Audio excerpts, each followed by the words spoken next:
Hi, this is Rev Myron, and today I'm going to talk about A Course in Miracles, Lesson 260, which says, "Let me remember God created me. Father, I did not make myself, although in my insanity I thought I did.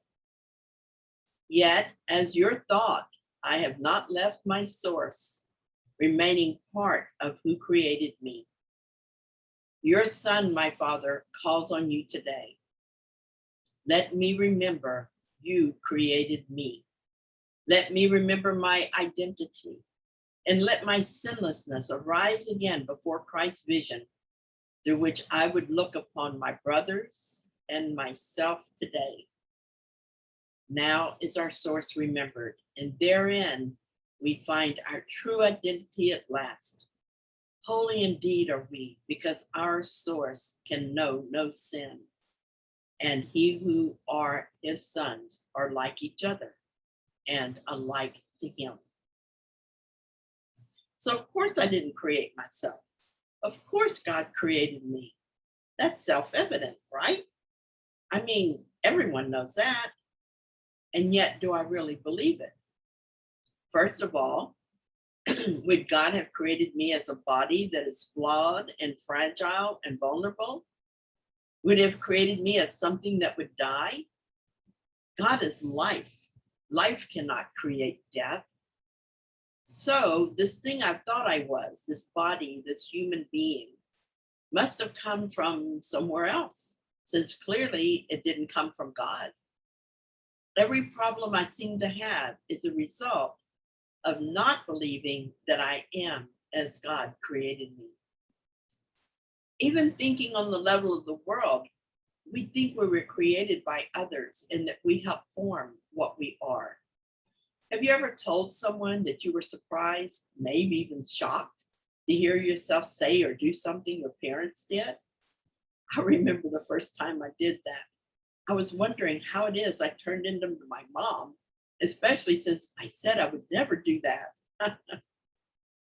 And this was me projecting what I thought I was onto my mother because I didn't want to take responsibility for my words.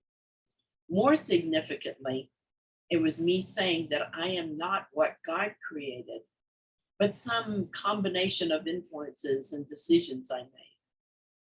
Now that I understand this, and now that I know that God created me, and now that I realize how insane it is to think I created myself in spite of God, I don't do that particular thing anymore. And I watch my mind with great vigilance for all the ways that I still claim to be something I was not created to be. My vigilance is how I ask for and accept the Holy Spirit's correction. You know, I'm studying a course with Pathways of Light, a Pathways of Light course with some other people. And in one of these courses, it's talking about the peace of heaven. And this is something that I wrote for that course, but which very much applies to what we're talking about today. It's how I receive and extend the peace of heaven. So for 2 nights in a row, I awakened at a very early hour and I lay in bed consumed with worried thoughts.